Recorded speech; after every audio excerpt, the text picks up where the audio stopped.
starting. So it's recording now, right? Oh, she can hear me. Yes, it's Okay. recording because I can see. Okay. Okay, great. Yeah. Thank you for coming. This is the Gray series of lectures designed and sponsored by our department to empower women in computer science, but men are more than welcome. And I see we have a good representation here of the guys. That's excellent. Dr. Bhavani is one of our most distinguished professors, research professors here at UTD, and it's an honor to have her at our university, honor to have her speak tonight. I'll just read a couple of her accomplishments. Her official title is the Founders Chair, Professor of Computer Science, and founding Executive Director of the Cybersecurity Research and Education Institute.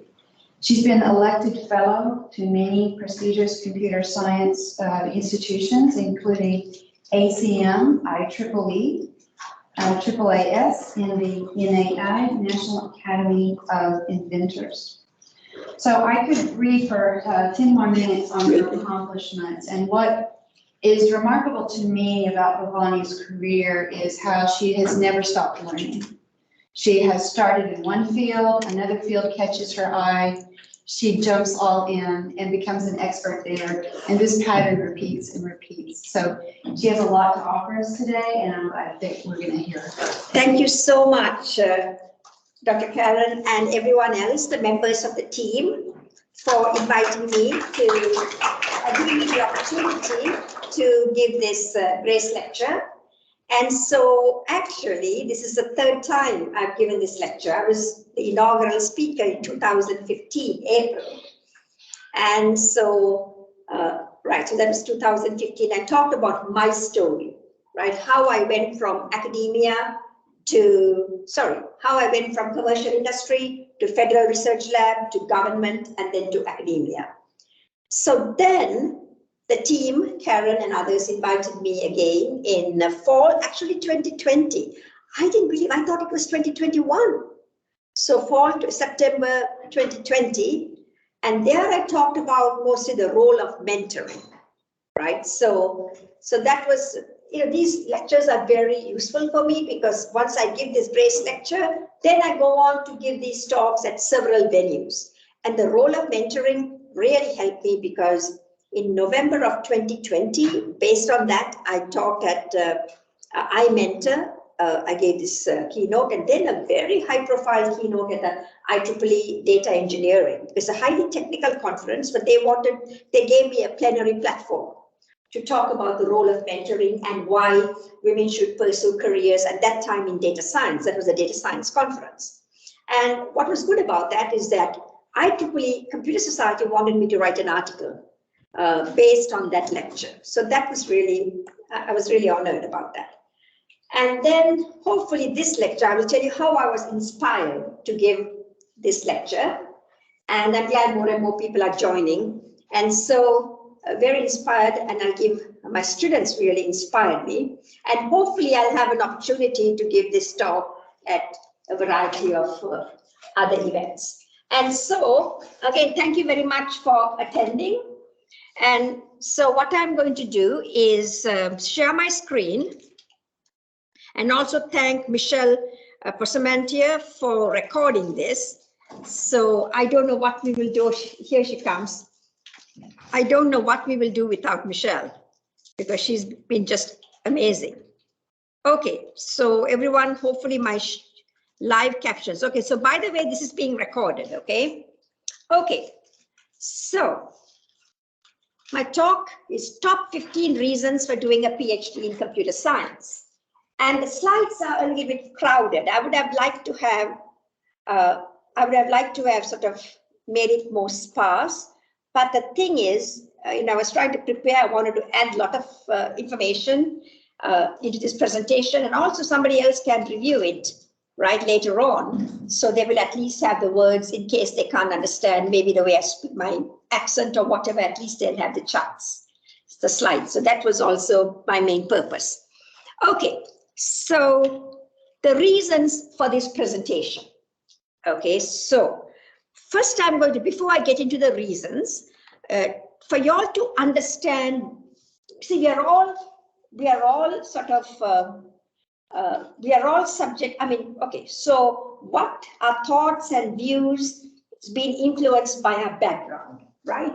So it's important for you all to understand when I'm talking, what has influenced me, right? Because our childhood experiences are really, important, right? They sort of influence us sometimes, however much we want to improve or get away or whatever, they are always there. So I want to talk a little bit.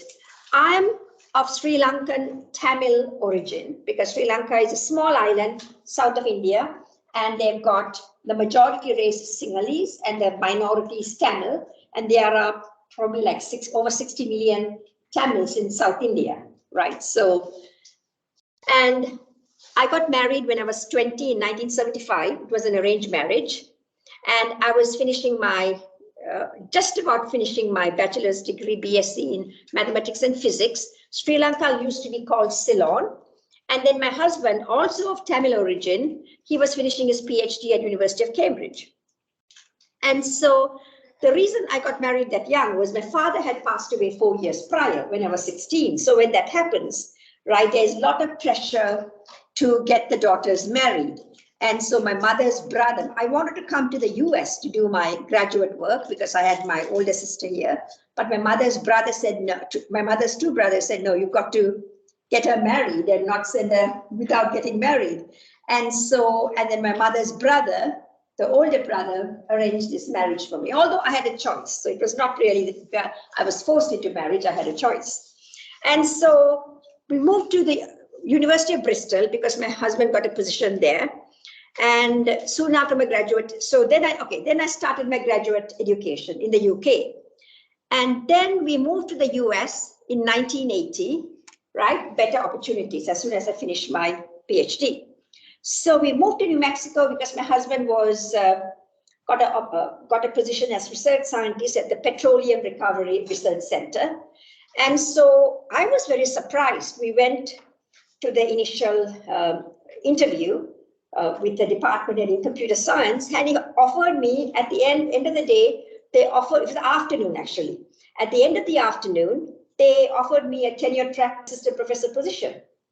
So there were only like 3 tenure track faculty at that time at New Mexico Tech in Socorro. It's quite well known for the Petroleum Center, and it's also well known because I think Conrad Hilton went to school there. So it's known for 2 things. So right. So, but my son was a baby, so I turned it down. I was sort of thinking, should I take this position? Should I not? And then I felt that I'm coming to a new country and new system. And so I felt that, and my son was like, what, 8 months old. So I felt that I wasn't really ready for it. And so I got visiting faculty positions. And at New Mexico, and then we moved to Minneapolis, and then I also got visiting faculty positions for 2 years. And then I took a lot of classes in my PhD was in theory of computation, and we have an expert here in theory. So after very briefly, I need to finish quickly. So after after 2 years, I really wanted to do some software development. So I joined the commercial industry. Many of you have not heard of this company. It was the number 3 computer company. It's called Control Data Corporation, CDC, after IBM, DEC, and Control Data. So I think you've got to be like 60 or above none of my students have heard of it, to know about this company. So I worked there in software development for 2 years. And then I was really wanting to get back into research. So I had a lucky break. So if you ask me what was really my lucky break, very fortunate, because once you get away from research, it's hard to get back into it. So my lucky break came in 1985 fall. I received my US citizenship because I had been in the US for 5 years. So received my US citizenship. And Honeywell was also in Minneapolis. They were writing a proposal they had just submitted a proposal to the Air Force to develop a secure database system. And Honeywell interviewed me, and they had to hire me. I had applied for citizenship. So all 3 things, they had to get the contract. Honeywell had to sort of like me enough or think that I was qualified for the project. And I got the US citizenship. All 1 year earlier, it would have been possible. So I was very fortunate. That's when I got into cybersecurity, right? So I've been working in this area at Honeywell, MITRE. So in 89 January, we moved to Massachusetts because my husband got a position there at the MITRE Corporation. And then I was there for 13 years full-time. I mean, not full-time, 13 years, yeah, full-time, but in Massachusetts. The last 3 years I went on IPA. So in a way, my career really started, I would say, in 2001. My son had just finished his undergraduate degree at the time. And so then I went to Washington to National Science Foundation while my husband was in Boston. And then UT Dallas offered me. So all the while I was publishing. So by the time I applied to UT Dallas, so you've got to, if you don't, I mean, the person, I'm here because of Professor Bastani and his wife, Professor Eling Yen. They really motivated me to apply to UT Dallas. And so by then I had about 60 journal papers, right, working in the industry. So I'll talk a little bit about that. So over the years, I've learned to enjoy, take pleasure in everything I do. So that's the thing, maximize every opportunity in front of me. Okay, so why am I giving this presentation? So some things I'm going to talk very quickly. So I'm teaching a PhD student class this semester for computer scientists on recent advances in computing, right, for the first time. So this is a class that Dr. Gupta, he's the one who started this class, just a motivational class to motivate them to do I mean, they're already doing PhD, but essentially encourage them to do research. So they had to write a research paper. So first class was August 26th, this semester. So I decided to focus that class on motivational aspects. So I told them, you know, how I did my, why I did my PhD and how it has benefited me. I have a 42-year career, and hopefully I can still work 13 to 15 more years. I'm 67 years old, but at least I'm 80 until 80, but of course, health permitting. But I also want to do different things, maybe in 5 to 8 years with respect to my work, and also spend time. I always call my grandchildren my darling grandchildren. Very similar. I don't know who copied who. Prince Charles, and now he's King Charles, calls his second wife all the time, which irks so many women, my darling wife. So always he calls Camilla my darling wife. So I use the word, I mean, I've always called my grandchildren my darling grandchildren. I was telling my husband, it looks like this King Charles has copied from me. He said, no, that's typically the British use that word. So anyway, you know, it's very upsetting to many women around the world for him to call his second wife darling wife. Anyway, I've had a varied career, visiting faculty to commercial software, product development, federal Honeywell commercial research, and federally funded research. I was a MITRE Corporation, and program management, and now a tenured professor. And that's really what Karen was mentioning when she was introducing me. So I've also held a few management positions.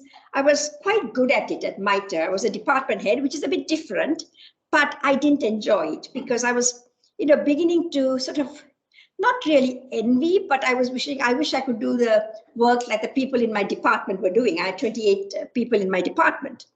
Dabbled in a startup, which was didn't do much.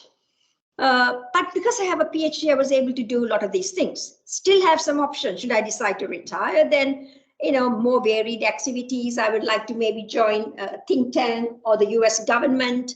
And so, but maybe some consulting, I don't know. So what I'm trying to say is that there are options that are available. That's why I believe PhD is important.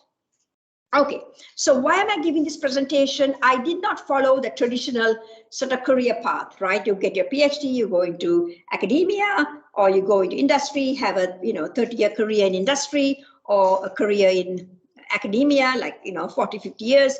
So, and you can see from how did I get here? So I had also not planned on a career trajectory because, although now career is very important for me, back then, marriage, motherhood, because I was very much, when you're born in and raised in Sri Lanka, you are, much more conservative in your thinking. When I say conservative, you sort of put your marriage and children first.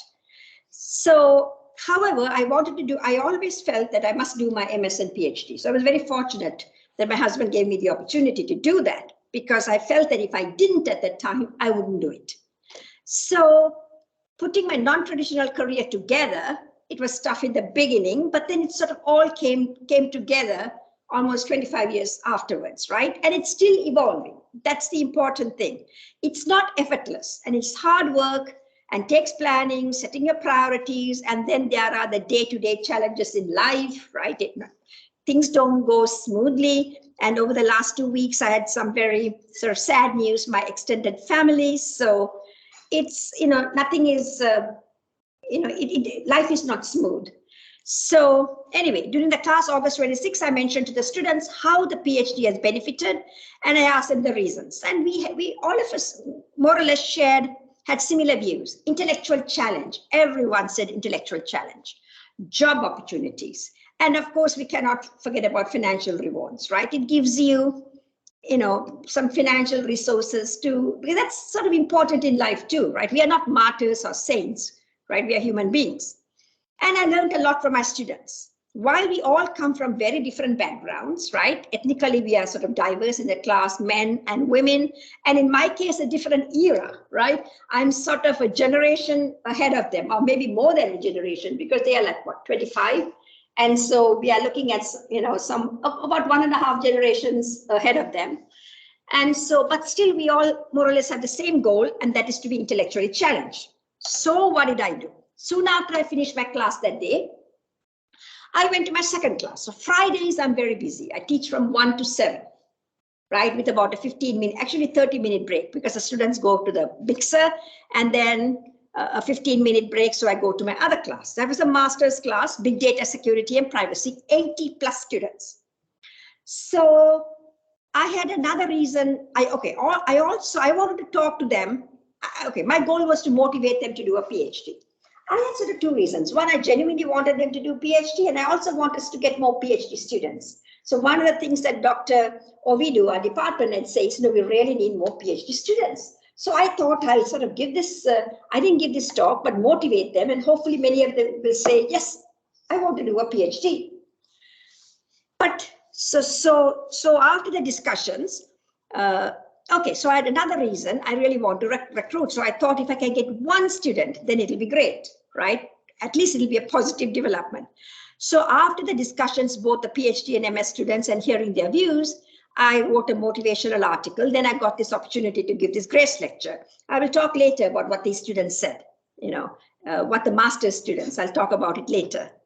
So my main objective is to motivate all students, all the students, right? But especially those from the female and underrepresented minority communities, because a number of students from these groups pursuing BS, MS, PhD in computer science is really dismal. So some depressing statistics. And this chart I prepared. So before I give the 15 reasons, I want to talk a little bit about the statistics on women in computer science related fields. So I was looking at computer science, data science, and cybersecurity. So 20% of those in computer science are women, when we should be 50%. And this is from some well-known magazines and so on. Women hold just 18% of data science jobs in the US.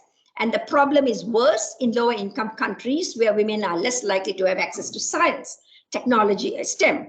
That provides a gateway to a career. In its March 2019, so first was 2022, 2021, 2019, Cybercrime magazine said that women now make up about 20%, which is good, because in 2010, they were only 13%. Or maybe even 10%. So this was good, but still, it's still short.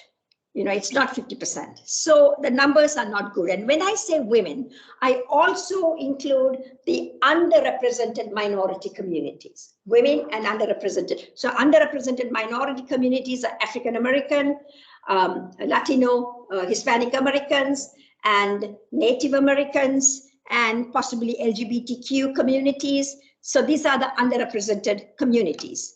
Okay, so why are that's what I say in the asterisk, right? When I mention women, the discussion also applies to underrepresented communities. So why is the number so small?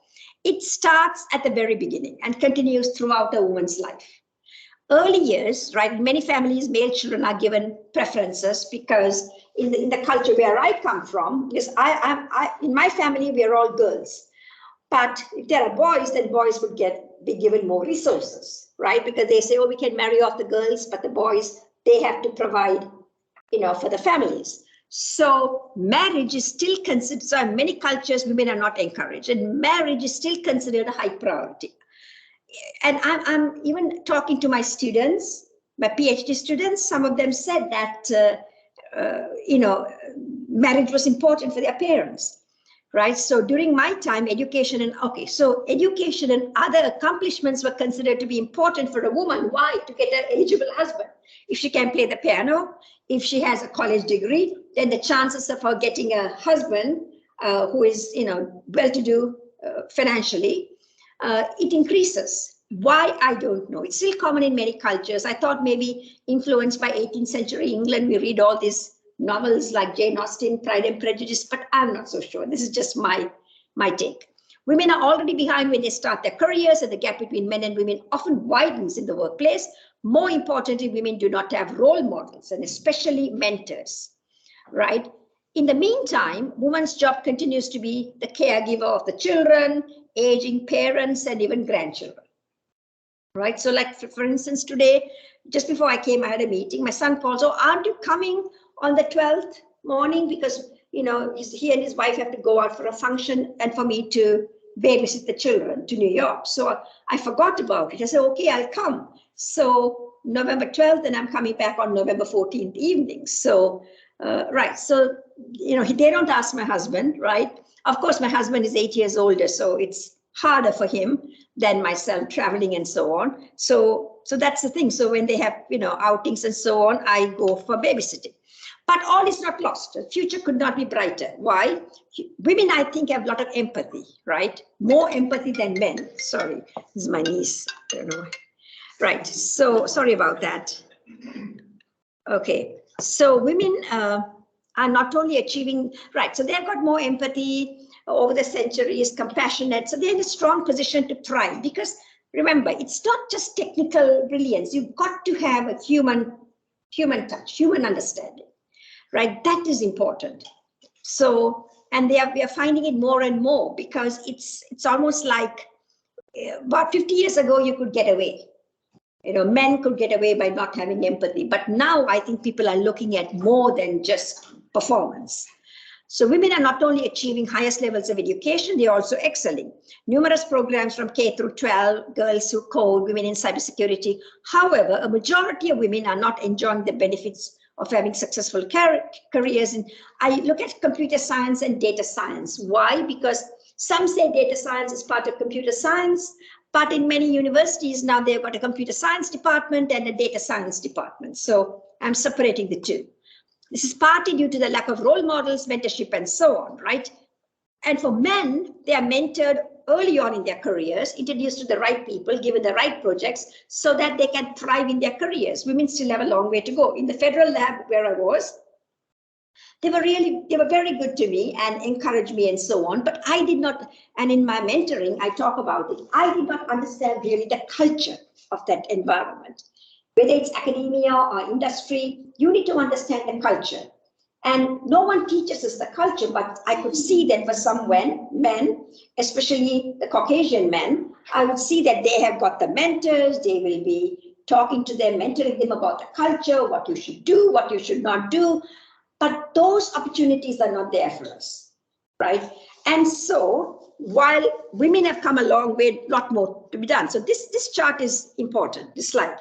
And you can see I use the word chart. That is ancient. When I tell my students chart, they don't get it. Slides. Because we used to have flip view graphs, charts. Right. So first, it's critical that we have female leaders. We must have at least around 50% of department heads, deans, provosts, and so on, right, in academia industry. It's crucial we have, only if you have large number of women in positions of power, they can increase the number of women at every level, both technical and management, right? So if you have only 10, if you have only one female department head and 9 male department heads, and if they apply for a dean position, you can compute the probability. The men have a much higher percentage, higher chance of getting in. And I'll tell you something, we have seen this work at UTD, and this is really, I'm so pleased to see what's happened. We had, before our female provost, Dr. Musselman became the provost, there was no woman dean, to my knowledge. And there was no woman department head, say engineering school, no woman dean in the university, no woman department head. And then we had Dr. Musselman in 2017, I think, latter part. And then, yes, after about a year, 2 years, within 2 years, she had about three deans, including the Dean of Engineering and Computer Science. And that dean, Dr. Adams, Stephanie Adams, she has brought in more women. So we've got a woman department head, bioengineering, and then we have a woman associate dean. In fact, before she came, there were no female associate deans. I don't know about assistant deans, maybe not, but I know no female associate deans. Once upon a time, there was, I think, an African-American associate dean, but no women. And no women department heads. They were building departments like bioengineering, mechanical engineering, no women. Okay, so that was very, very bad, very, not bad, discouraging. But now we have more, right? We have at least, a few associate deans and department heads. But that's great. However, in computer science, we are lagging behind. Although our dean and Dr. Ovidu has said, which is really good, that she embraces computer science and she treats all of us engineering and computer science, right? Very, very fair treatment and everything. She's just wonderful. But it would be also nice for us to have like computer science deans. I mean, UTD or to have a computer scientist as our dean, not just at UTD. We are doing quite well at UTD, but some other schools, maybe they continue to have men in engineering. So it'll be nice. But we have seen this, right? So, however, we are still lagging behind in computer science. So why is the disparity even worse for women in senior administration in computer science, data science? Example, 32% of presidents of universities are women, but only 2 female presidents are computer scientists. Dr. Maria Clave at Harvey Mudd, and now the current current president of Cornell. Can't remember her name. Okay, very important. She's from, I think, machine learning world, I think. Right, Pollock, right? Pollock, you should. Yeah, so she's the president of Cornell. This is mainly because while there are more women in positions of power, still far less in computer science, partly because many people don't really appreciate computer science fully. It's a very young field. So, right, so we have to work all directions to promote and advance women in computer science. And one way is for women to get to the highest levels. Okay, now very briefly, I'll talk about how has a PhD helped me, or some points I want to mention to you, okay? The main points here, I have a lot of variety in my career. It would not have happened if I had not gotten the PhD. I was able to move from industry and so on, government and academia. Had I stopped with my BSMS, I think I would have gotten maybe a computer company, software development, and I might have done well initially, right? Developing software, because remember, my first job at Control Data, it didn't require a PhD because they were not really looking for PhDs, but I still did the job. Okay, but I would likely not be working now past 65. Why? The software industry likes youth, whether we like it or not, we know that. And for many reasons, they graduate with the knowledge of the latest technologies. They are not as expensive as older workers, and they can be trained to meet the needs. They are more flexible, right? And many of my colleagues who work in commercial software development, those who worked at Control Data and so on, my peers at the time without a PhD, they have retired. They retired by 60, they were all out. Okay, whether they were forced to retire, I don't know. Health permitting, I can still work hopefully for another 13 to 15 years if I choose to, right? But one thing I really believe is that just because I have tenure, I don't want to be just like a has-been. I know I shouldn't be saying that, but I want to be productive results, produce results regardless of age. And some people, when they get tenure, what do? They have, they hardly do anything, right? I want to be productive. However, productivity at 40 it's not the same as productivity at 70. Means you can do other things. Like for me to motivate, do my research, write some papers, get some grants, maybe not the millions of dollars I got maybe 10, 15 years ago, get a reasonable amount of grants, right? Small numbers, and do more stuff like what I'm doing. I think that's still being productive, is what I'm saying. It's important to note that, okay, so I don't want to say I have a PhD, so opportunities will come, right? So I had to work hard. For example, the 24 years I was working as a visiting faculty and so on, as I mentioned, I wrote 60 journal papers, right? I didn't have to, but I still worked on it, went to University of Minnesota, collaborated with the professor. So lots of things I did. But having the PhD, I think also gave the stature and the credibility. Okay, so now, why do a PhD in computer science? I know I'm already finished half the thing. So, okay, so I'll try to finish these 15 reasons. Top 15 reasons in the next 20 minutes, hopefully. Okay, so this is what all my students mention, our students in the class, right? Creative thinking and intellectual challenge.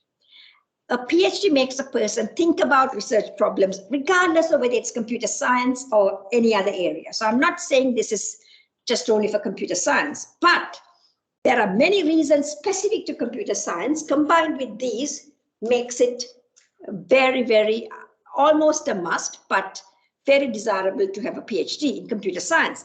Think about research problems, read vastly around the subject, interact with other researchers, develop breakthrough ideas. This will in turn enable the person to design and develop creative solutions to technical problems, challenges faced in industry, academia, or government. Design and develop software for complex problems. So tackling intellectual challenges is one of the most rewarding benefits. And the one thing I forgot to mention, because most of us are educators, right? To be a professor, tenured or not, being an educator, I should have added it. So I want to mention, when we are educating students, that is such a great opportunity to pass on that knowledge to the students. So one more point I want to add. I don't want it to go to 16 reasons, so I've got to figure out somewhere to add the education. So please don't forget, education is important because we are first and foremost educators. And we are educating the next generation. So that's really important. And that's very rewarding. Okay, holistic solutions. So BSMS PhD will enable a person to develop programming skills. So without a doubt, we can do programming. But a PhD, especially when you have systems development, will enable a person to develop skills, creative system development. So for instance, let's say we are developing machine learning. So in a master's level, you did just develop a machine learning algorithm for the master's project or BS. But when you're at the PhD level, you've got to implement your machine learning algorithm in a system environment, because that's what you are doing in companies. And so these machine learning algorithms, they've got to be secure, they have to produce accurate results, they've got to be fair, they should not discriminate, they have to be privacy preserving. So all these features have to be incorporated. And so that needs, a 2-year master's just taking courses won't give it to you. That PhD will really help you. Such skills are obtained when thinking about the problem from all angles, and usually comes while working on a PhD. But it should also be noted, breakthrough systems like Ingress and Spark. It's not just in academia. You can get great industry research jobs. Ingress, database systems, Spark, the cloud, were developed by professors together with their PhD students and a few MS students. So these are academic projects. But Hadoop MapReduce came from Google and other commercial companies. So some of the top results in industry, they are being produced by PhDs working in the industry. So that's reason number 2. So holistic solutions, creative thinking, interdisciplinary research. That is really great for us, because that is what happens with the software. We develop software not just for software, we need applications. So we need to understand applications as well. So the applications are, for me, in a way, I have worked with decision scientists and social scientists, and so I have not worked. I like to get into the financial industry a little bit more. My colleagues, they work with healthcare. So healthcare, finance, social science, economics. So you learn about the domain, investigate what types of algorithms. So eventually, especially when you are educating the students, you need to explain also to them what sort of applications they will be working in. So interdisciplinary research can be extremely stimulating. We did a lot such work in our institute. For example, when developing solutions to secure the cyberspace, you have to examine the risks. Right? You have to understand what's the point in developing these great solutions if there are no cyber risks. So we have to understand the risks. Risk and decision science enable the designer and developer to understand the risks one may encounter. Right? So you need to develop adaptive solutions. And then I've focused recently on humanitarian causes as I grow older, like AI for good and protecting women and children to develop technologies. And again, having a PhD helps. Work on a variety of problems.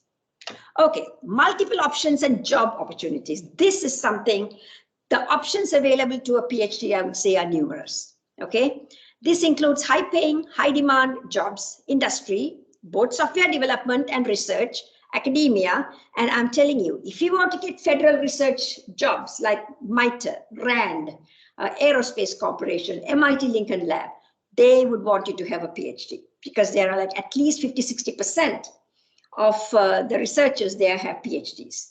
Okay, so, and then if a person is interested in software development for commercial products, then those jobs are also available. And often, not always, the plum software design and development are carried out by PhDs. And in a way, most of our, I don't know the situation now, but most of our BSMS students, at least probably 10 years ago, they were doing testing. Okay, so it will take a longer time for them to get into research. Most rewarding for me is I do some pro bono work. I do work for organizations such as Professors Without Borders, participate in panels, and I teach virtually. I've got sort of like a faculty position at University of Dishang in Cameroon, Africa. So I taught a class on trustworthy machine learning, and then having a PhD enables me to do the paid work, which I'm doing, and also unpaid sort of pro bono work. And that I find, I mean, I'll tell you, it was just, what's the word? I can't remember the exact word. Not hilarious. No, that's different. It's not invigorating. It is just, you know, after I taught that course, 10-day course, 4 days, 4 hours a day, so 40 hours, throughout every day, Saturday, Sunday, Thanksgiving, that whole break, it was just so, you are on such a high. I mean, I don't want to use the word high. It's not like I've taken any drugs or anything. I can't, that word is not coming, right? You feel so happy, you know, after teaching the class, right? And especially you're doing it unpaid, right? Pardon? Rewarding? Reward, there's a, rewarding is, yes, that's, but exhilarating, is there a word, Karen? Exhilarating? Yeah. Huh? Euphoric. Oh gosh, euphoric sometimes. I'll be careful what I say. Exhilarate, it's like a euphoria, right? So I believe I would not have gotten these jobs at Honeywell and so on without a PhD, is what I wanted to, the point. Startups, although I haven't been successful. And one of the major benefits working in computer science, not just PhD, right? Founding startups. It's not unique to computer science, but again, most startups we hear about are software. This does not mean one needs a PhD, right? We know none of the co-founders or founders of Microsoft, Apple, Facebook, Amazon, they have a PhD, and most of them college dropouts, especially Microsoft. And I think Facebook, he finished. Apple, he didn't finish, right? Even Google's co-founders, they were PhD students. I remember Sergey Brin, because I was with MITRE, and with the intelligence agencies, we were funding them projects, research projects. He was a student of Dr. Jeffrey Allman and so on. So we would go there, and Sergey Brin would be wearing rollerblades, which used to get, you know, even today I saw a student, I don't like when they walk around, just, you know, they bang onto us, right? It'll be devastating. And so anyway, but he quit, both of them quit, but they were PhD students, right?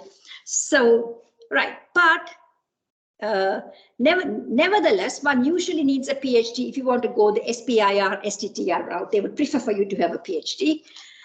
A federal government grants, which is an excellent source of funding for company, right? For startup and to get the company off the ground. Furthermore, having a PhD enables you to think creatively, and then you can have some novel ideas, because one of the colleagues I know, not here, he built a really neat idea, which he developed into a multi-million-dollar startup. He sold his company to Apple. Okay, when I say pervasive computing, what I mean is computing is everywhere, right? Whether every industry needs computing. So for example, financial traders will rely on computing to make lucrative trades. Numerous healthcare startups, right, have been founded to give people better healthcare, advice, Internet of Things, Internet of Transportation, cyber world, smart cities, smart world. With so much going on, the demand for industry-specific software design and development. Now, some people say you can do many of the jobs that require routine programming with a BSMS, right? Even some design and development and so on. However, there's intense competition among the companies to develop the best product. And for that highly complex products, companies are going for PhDs.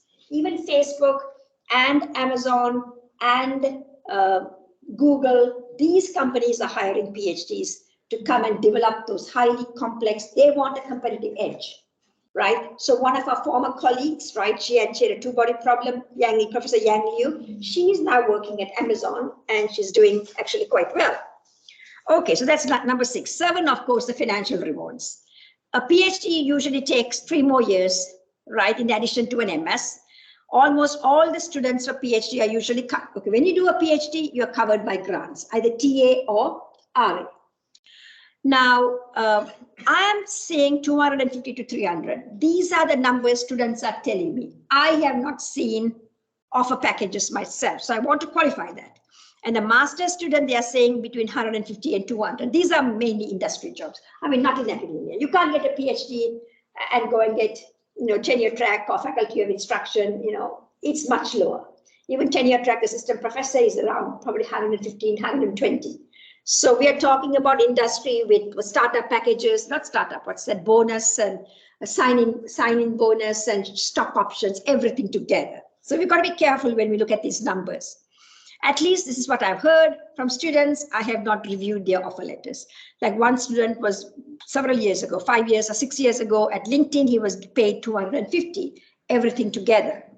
So, however, in many industry, a person with PhD advances more rapidly, right? And within 3 years, they will make up for the lost time, because masters, they spend 2 years and PhD, just 3 more years.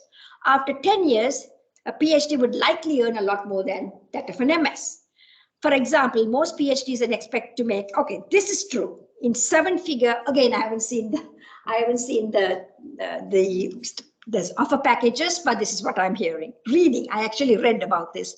Most PhDs expect to make 7-figure salaries with hedge funds. I wish this was open to us 40 years ago, right? You go to hedge funds, especially if you're PhD in computer science, PhD in physics, those areas, mathematics, within 10 years. And so these are 7-figure salaries. And after PhD, and I heard some of our PhD students have also made it in hedge funds, like what's that company?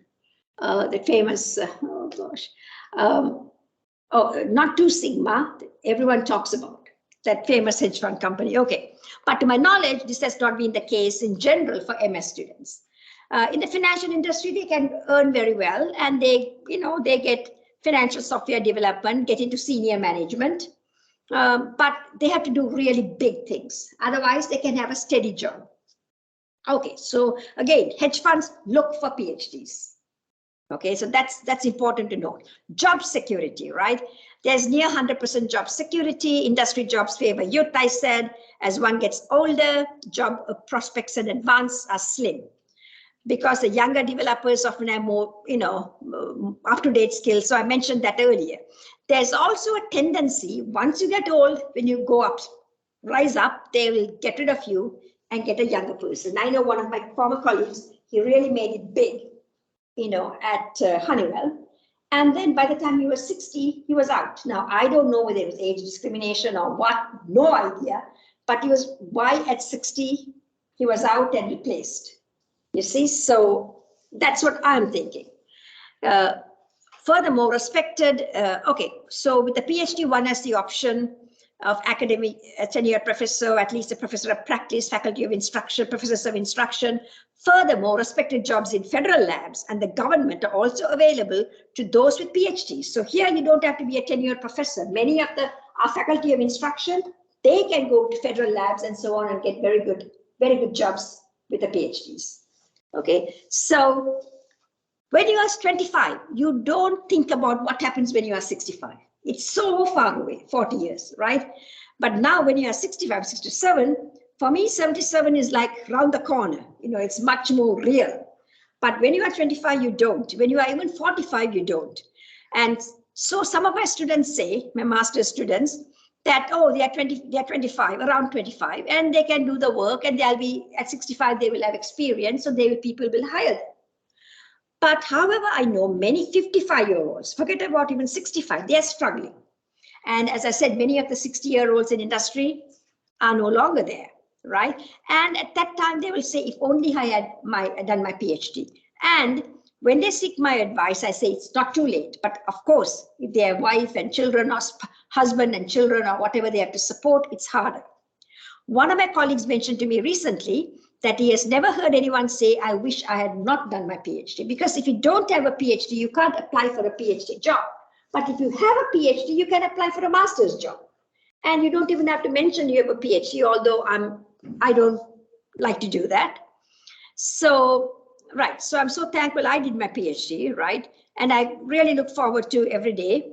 And also with job security comes financial security. And I can tell you, I often speak to various women groups in computing, and the men get very uncomfortable when I say this. Financial security is a must for every person, especially for a woman. Why? If she is in an abusive marriage, right? Because the statistics, when 10 people out of every 10 marriages, abusive marriages, at least 8, the partner who is abused is at least 8 out of 10 women. There are still 2 men who get abused by their wives, right? And so, so mostly it's women.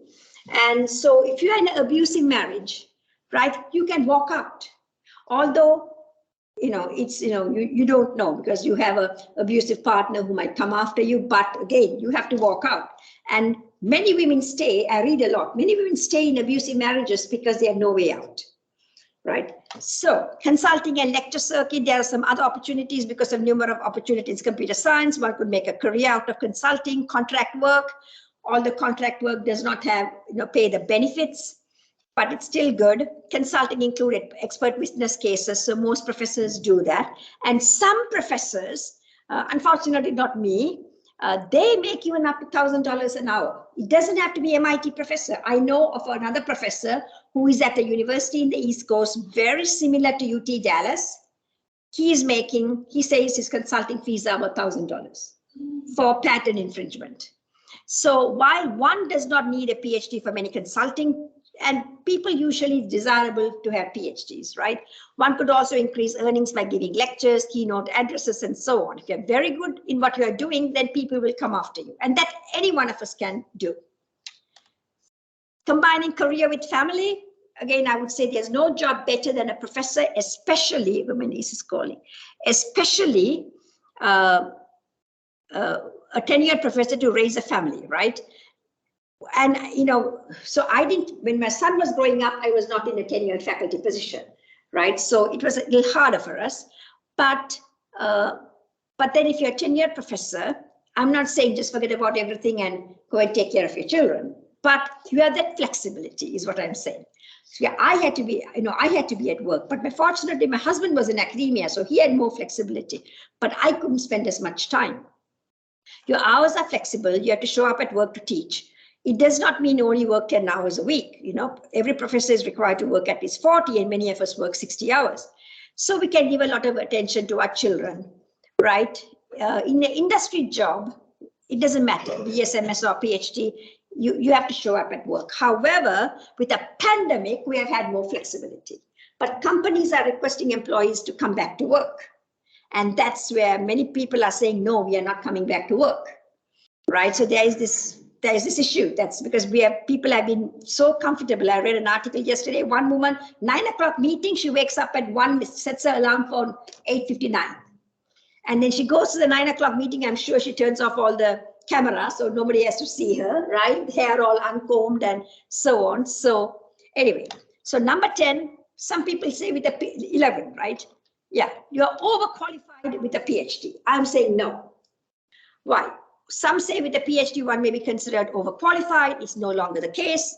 Having a PhD will rarely hurt a person, especially in today's economy. Things have changed a lot.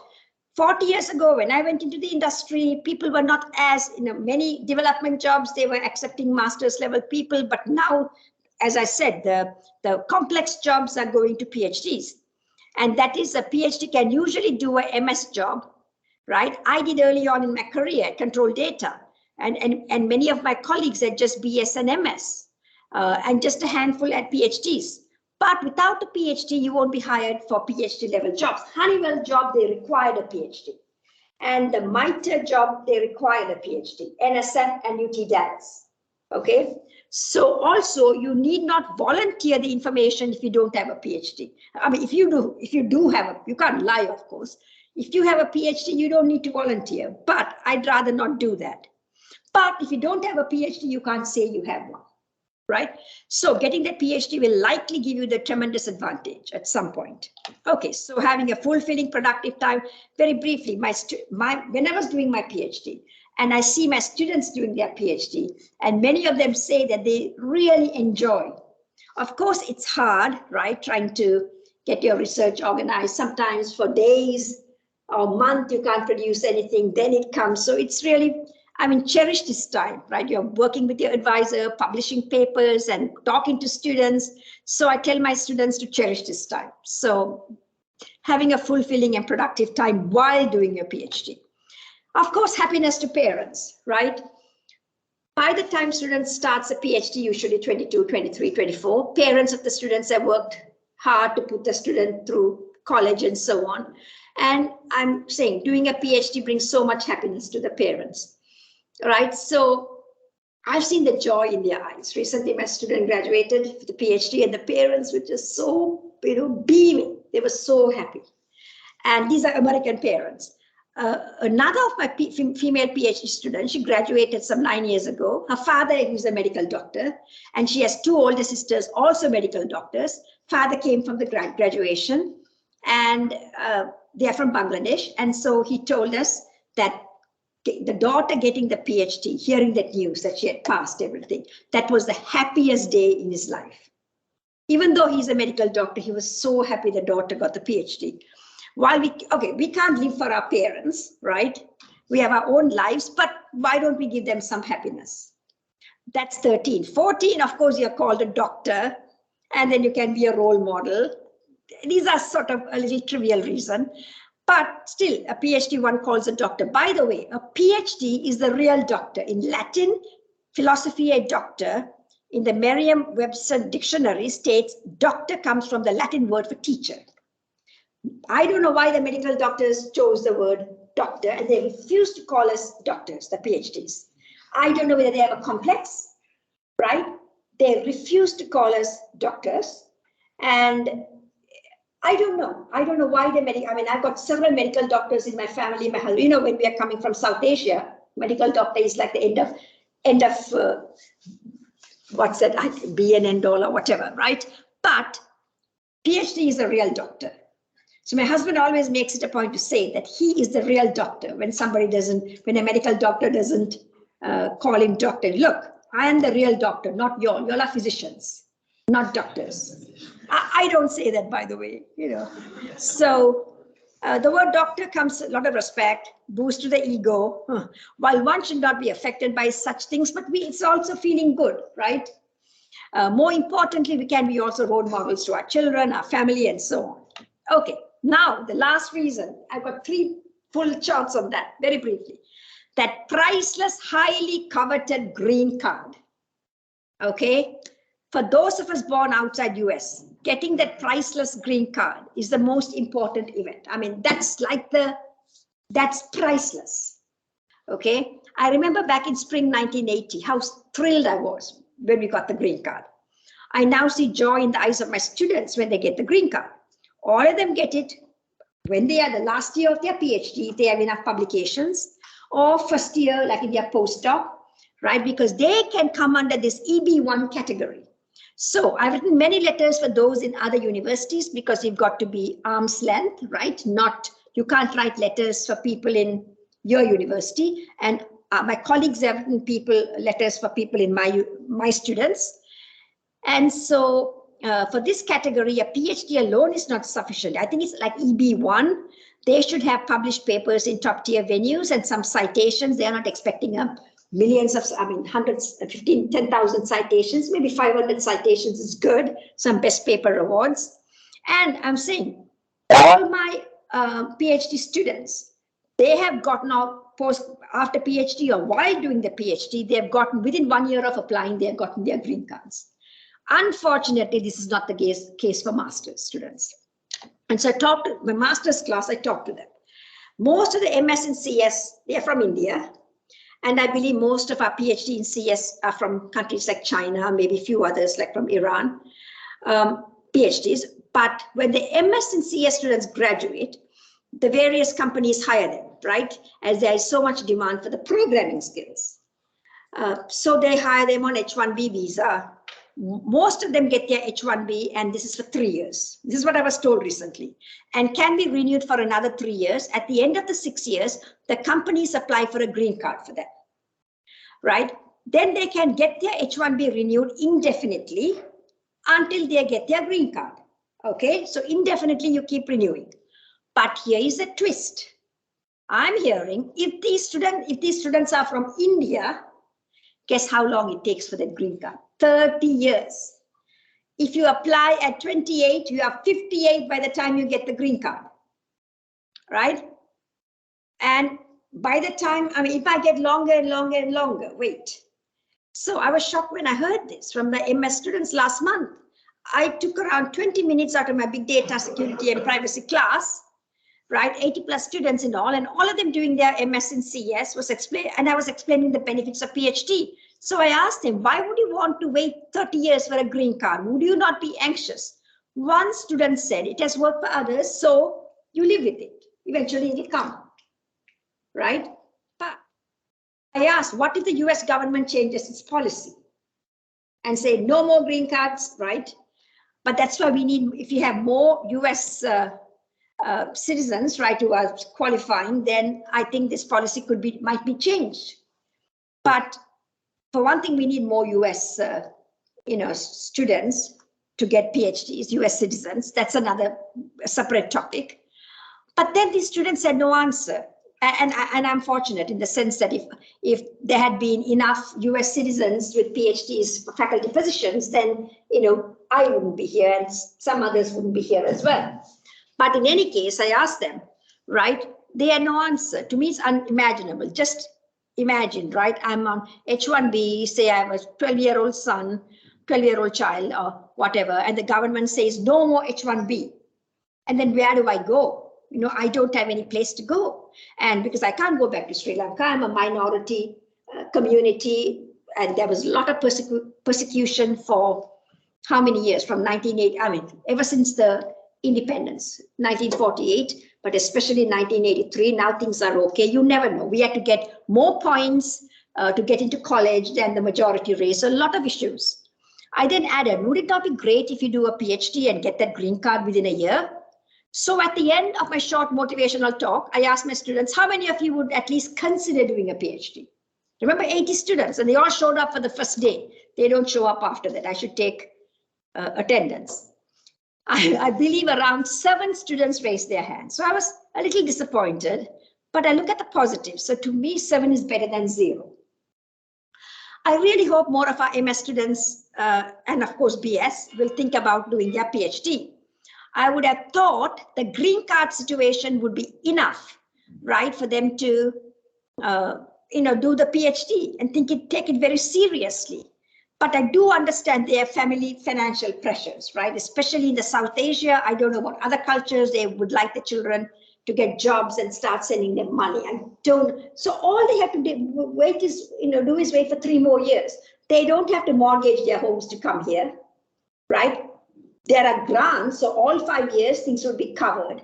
Okay, they may not be able to help their parents with their grants, but why don't they wait 5 years? And I was telling this to my husband, and my husband said, you don't understand that sometimes parents, they have hardships, and so they want their children to send money, right? So, but so for me, the question is, why can't they wait 3 more years, which is 5 years, and they can get a lot more money, right? And the green card.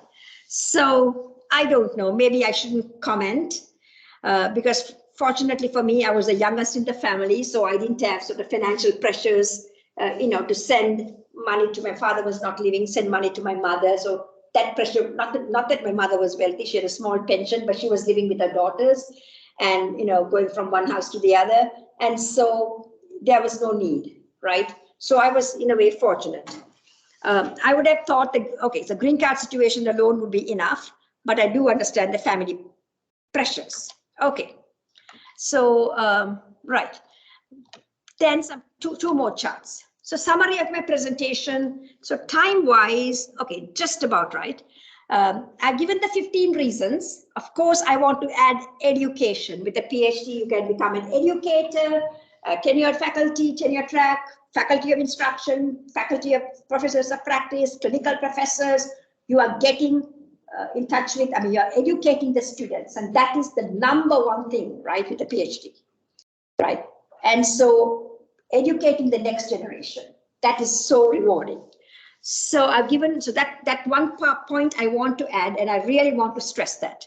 I've given 15 reasons. While many of them are related to intellectual advancement, job opportunities, financial rewards, some of them are related to emotional advancement, bringing happiness to parents, pride of being called a doctor. Main points I'm trying to make is, after looking at everything, one is far better off, right? Not stopping at BS, MS, doing that PhD, right? Also, it takes 2 years to complete MS. The question is, why not spend 3 more years? The reason for my talk article is to motivate students to pursue a PhD. Many of my students, MS students, want to get jobs as soon as possible. Many of them take out loans to pursue MS. As I said, I'm repeating, PhD, you're covered by grants. Therefore, why not take advantage of this, right? If you start your PhD from the beginning, right, you will get funding for all 5 years. Very likely. My advice is to take advantage of this, finish the PhD in 5 years. I've benefited by doing it in so many ways. And my last words, I really hope the presentation will benefit every student who is listening here, in the audience, and anyone who is going to listen to this presentation. For the BSMS students, I would say, please think of doing your PhD. There are tremendous benefits, but it takes focus and hard work. For the PhD students, I'm so glad, I'm so glad you have taken on this challenge. There are times work may be tough, but never give up, be focused, work hard, discuss technical challenges with your advisor, be flexible, and in the end, it'll all work out. So I remember while I was doing my PhD, I go and talk to my advisor for about a month, nothing was coming out of me. I was just so stressed and I couldn't produce any theory of computation. So, and my advisor was getting a bit frustrated. So I had to sort of meditate and calm down. And then slowly it worked out. And the next meeting, he was happy. So there was a time I did not know. Okay, so you have to be flexible, right? There was a time I did not know what my future held the following year. So you have to focus on what you have to do. Don't think about next year, year after, and so on. You've got to think about what you have to do. It's not easy, but I was determined to make it work. For the women, remember, a high-paying job, again, a must for you, for the women out there, for men too, right? But especially I'm saying for a woman. So never give up. And women, many women I hear, they are being intimidated and they are not taken seriously and people try to undermine you, but never give up. Right. So one way to make me work even harder, I'll tell you, and more motivated is to undermine me. If someone says, oh, you're no good, then I will make it a point. So when I was with the Federal Research Lab, I have to tell you, they were in my mentor talk, I talk about it. there were some who were really they were really saying so negative things because I was publishing papers and giving talks, which remember, it's not part of my job. So they were getting very bothered and they were saying very negative things about me. The more they said, the more I got determined. And I'm saying, in a way, I wouldn't have gotten the ACM fellow, IEEE fellow, all that. It really motivated me. And so sometimes, right now I'm sort of, everything is going reasonably okay. But if someone says something negative, then I will really, that sort of motivates me. But it shouldn't be that way. You've got to do it. You have to be more even keel, I think. Okay, for those from underrepresented communities, right, please remember, PhD in CS will give you not only intellectual stimulation, also the financial rewards. The reason I'm saying that, because it's known that those from the underrepresented communities, most of them, not all, are not from very, wealthy backgrounds. And so this is also an opportunity to, have financial rewards. Most important, I'm saying, everyone needs a mentor, regardless of your age, whether you are 25 or whether you are 65, right? So there's a lady I talked to. She's about 15 years younger to me. And not that she's my mentor and not that I'm a mentor, we both like equals, but I talk to her if I need some advice, on career choices. From now on, what should I do? And she talks to me. So we are very close, although she's 15 years younger, right? So it doesn't matter because when you come to 65, 70, there aren't that many people who are older to you, right? So there are younger people who are really very experienced and in good positions. So you can talk to them regardless of your age. And again, thank you for giving me the opportunity to give this grace lecture. Time-wise, I think we've done well. And you want to say something about this survey to be included in the prize drawings? Yes, you can take the QR code and give the survey. And once you're done with the survey, it'll take you to another page where you can give your details and it'll give you your raffle number and we'll tell you the winner. Okay. So do we have time? I'm going to stop sharing now, right? So do we have time for a, yeah, pardon? Could you put a QR code? Oh, sorry. I don't think anyone got it. Oh, okay. Yeah. Just make that bigger. Oh, okay, sorry. Let's see. Yeah, go ahead and do that. Okay, you want me to leave it for some more time? You can ask questions in the meantime. Okay, any questions? I hope this was an interesting talk for you all. Certainly I benefited because when you talk, like education part, I didn't include, which I want to.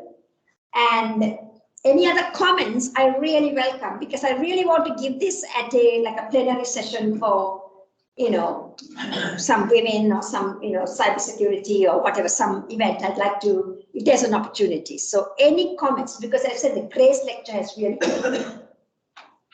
Any questions? Yes? So I really enjoyed your talk as always, and I think some of the things you mentioned has actually happened to me as well as I got my PhD, started looking for jobs, and yeah, and also I'm very glad that I did it because I always hesitated, I had a job and then I moved to getting my PhD, and everyone would tell me, you already have a job, why you want to go get a PhD? And I always wanted to do that, so I'm glad I did it, and I add to all of these, many of the things that you explain and feelings is going to be there.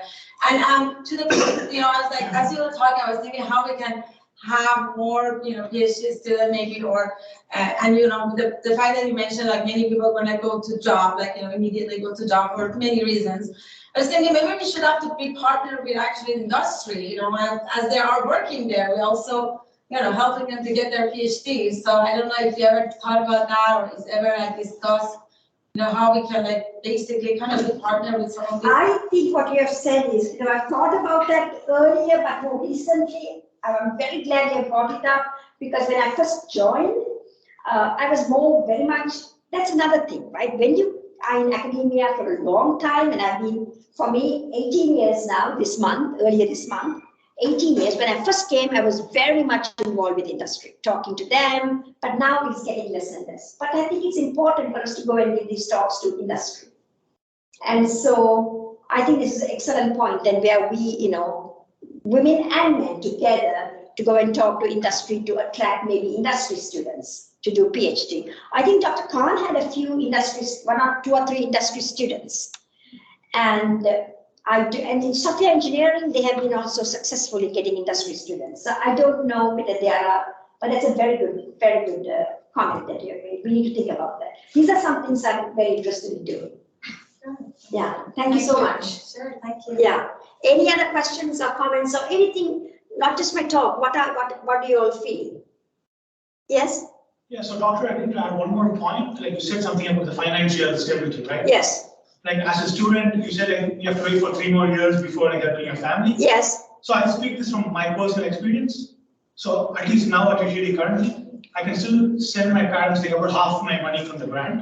So I get like $1,800 a month. Yes. So I'm first year PhD student. So I can live comfortably off $800 actually.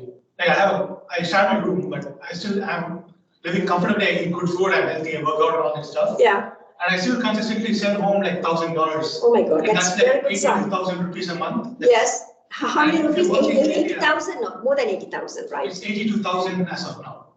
82,000 rupees. Yes. If you send like $1,000, So $1,000. So those used to be like $10, $15. Okay.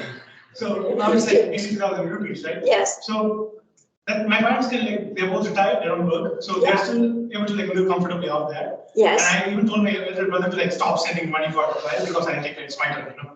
So it's my turn to take care of my parents. So you just stop sending money, you can send them when you need to. So Right. So that is excellent. Yeah, I mean, so what I'm you're saying doing. So why if don't you can actually do that. So we are not completely, it's not like you're completely not supporting your family. So Right. $1,000 may be much, but if you want to live more comfortably, then you can send 500. Oh, okay. So that's it's very good to know. Now, the students didn't tell me they're going to send money to the families. When I was mentioning to the husband, he said, well, I'm a bit, what's the word?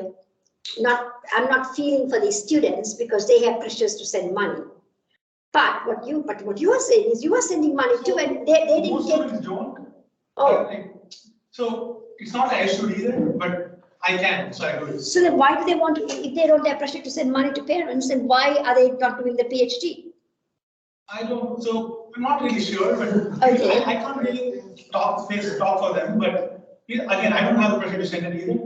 Some Okay. people do, but assuming if my parents did, I would still have them covered. Oh, but see, okay. One of the things they come to do the masters, they mortgage their homes, bank loans. Yeah. So somebody has to pay the loan.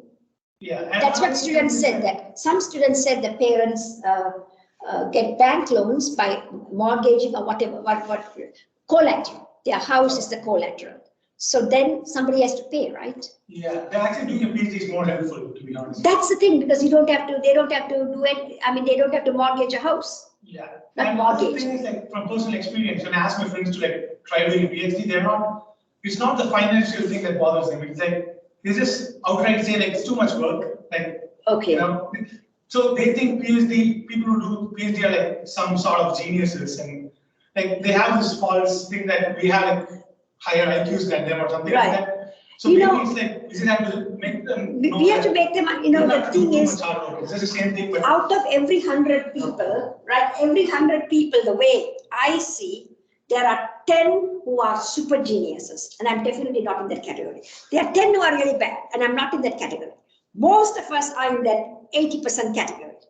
Most of us, right? So they wouldn't be here doing masters if they are in the bottom 10, right? So we're all in that middle category, so we can do it. yeah, well, And most the of us thing not- that they're yeah. stuck with. They think it's too much work or it's something entirely different from what they're already doing. Oh, So maybe okay. it's like we have to address that more actually. I think, yeah, because I think PhD is like some next level of work that they're no way capable of doing. Right. Because I Okay. didn't do my master's, I just directly started the PhD after undergrad. So that is excellent what you've done. Yeah. So, okay, that's a very good to know. But maybe they may want to spend the money on, I don't know, drinks or whatever, alcohol. Sorry, I'm not saying that, right? Or expensive Yeah, presents. like Or putting it out there so that, you know. You can- right, that is a very good point. What's your name? Sudarshan, Sudarshan. Okay. Who's your advisor? Dr. Chalman, Oh, okay. Yeah. Virtual reality. it's like software system security. Oh, Chingwan. Yeah, he's in our team. Sorry. Yeah. I didn't hear the first name. He's very good. Okay, any other Thank you very much, Michelle. Yeah, I have a question. yes, And this is more personal, but I think doing a PhD for a male and for a female is little Shall, bit. do you mind if I sit here? Oh, go Yeah, I want to tell you, this is the first time after the pandemic, I'm giving a talk. In my class, I wear my flat shoes, so I decided to wear my heels after like 3, and then my back is hurting. So that's because of the weight, I suppose, maybe I don't weigh, who knows? So anyways, you were saying, yeah. Okay, so my point is, it's kind of a little bit different for a male and female. The reason is when you're completing PhD, you're around 30, okay? Yes. And all my girlfriends, we're all very high and cool and everything. But when we're nearing 30, the first thing was, oh, we have to get pregnant, we have to get pregnant. TikTok, It was sticky. Yeah, it was number one priority for all of us, and it was mind-boggling. Like all of us wanted it, and there was no hiding it. Like Right. we wanted it, and so it was kind of complicated because you have your pregnancy, you don't have a job yet, you're doing your PhD. It's a lot of dynamics, and I'm thinking, see, it's different to be 30 and a man. You did not even get married. Yes. And I'll be 30 and a woman, because even if you remove all the factors, the biological factor is always going to be there with you. Yeah, So what that's do what you speak you to can that? say these days women are having children at 40 years old, but there's always that. Yeah, 30 is around the time you think about it. I mean, you can't push it down. We always think, what if it doesn't happen? And you want it. And it's a lot of things to juggle with. Right. And you already have a PhD and you don't have a job yet. Like you haven't even started your career and you're trying to figure that out. I think that's an excellent point you have raised, because I was like 20 when I married and 25 when I had my son, 24, 25, and so it's it's been 24 plus. It's been sort of different for me, so that's something I really have to think about. Do you mind if I add that to this presentation? Sure, because I think that dynamics. Yeah. I talk with my female students and they also have that dynamics. Right. Because they're doing PhD, either they're trying to get married or trying to get pregnant, and they are trying to figure out where to fit all those things. And having a PhD, that's the thing, when you're a boy and you're 30 and you're doing your PhD, you can put off these things for Absolutely. 3-4 years. Yes. As a girl. And a boy, it's hard. So I just want to raise the question, and Anjum, Dr. Anjum has said a very valid point I haven't mentioned, is that for women, it's harder because by the time they finish their PhDs, they are like, closing on 30, and then the biological clock starts ticking. And so what do, right? So they want to, sometimes when you start trying for children at 30, you may end up pregnant at 38, Yes. right? So that's a problem. So women, it's harder for women, unless of course you get married and then do a PhD, but then for that you need to have a supportive husband. So it's harder. What do we do for that? Now you've raised another good point that I need to think. Because I don't have the answer. Husband and everything is great. The biology is still going to be there. Around 30 is always a decision point where you have to decide, do you want it now or do you want to put it off, and it may not happen. So, so that's, and I feel like when I talk with my female students, they also juggle with that. And they're either married and they're thinking about getting pregnant and they don't know where to fit it, or their families forcing them to marry.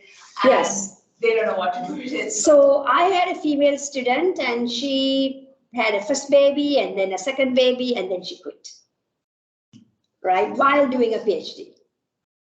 And to tell you frankly, when I had my first baby, I almost quit my PhD.